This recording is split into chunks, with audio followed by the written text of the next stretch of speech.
ఇప్పుడు దేవాదాయ శాఖపై చర్చ. ముందుగా గల్లా మాధవ్ గారు. ధన్యవాదాలు అధ్యక్ష. భారతదేశ గొప్పతనం, బలం, మన దేశ విలువల, నమ్మకాల, ఆచార వ్యవహారాల సమాహారం కావడమే దీనికి కారణం అధ్యక్ష. ఆ నమ్మకాలకు, విలువలకు నిలయాలుగా దైవ సముదాయాలు ఉన్నాయి అధ్యక్ష. ప్రాచీన కాలం నుండి దేవాలయాలు విజ్ఞాన కేంద్రాలుగా, ఆధ్యాత్మిక తత్వజ్ఞాన ప్రయోగశాలలుగా విరాసిల్లుతున్నాయి అధ్యక్ష.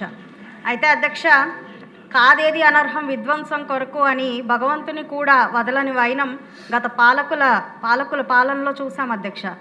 విలువలకు, నమ్మకాలకు, పవిత్రతకు, స్వచ్ఛతకు తిలోదకాలు వదలడమే కాక ఆలయ ఆభరణాలను నగల దుకాణంలోని ఆభరణాలుగా, నమ్మకాలను చులకనగా, ప్రసాదాలను అంగడిలో దొరికే తీపి పదార్థాలుగా మార్చి దొంగతనాలకు, కల్తీలకు పాల్పడి మహాపాపానికి ఒడిగట్టడం అత్యంత హేయం అధ్యక్ష. కూటమి ప్రభుత్వం ఏర్పడిన తర్వాత అనేక ప్రక్షాళనలో భాగంగా దేవాలయాలపై కూడా శ్రద్ధ పెట్టాల్సి వచ్చింది అధ్యక్ష.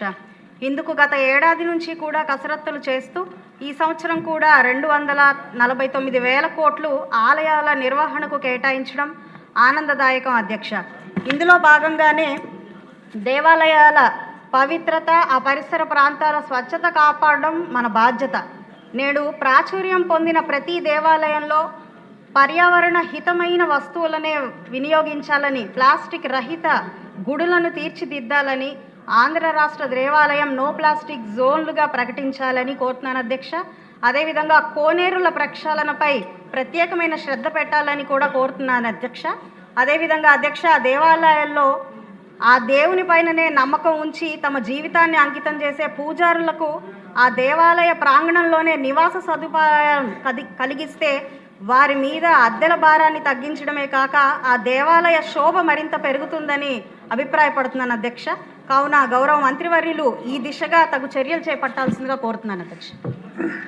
మాధవ్ గారు, మీ సూచన అద్భుతం. టెంపుల్స్లో నో ప్లాస్టిక్ జోన్ చేయటం అనేది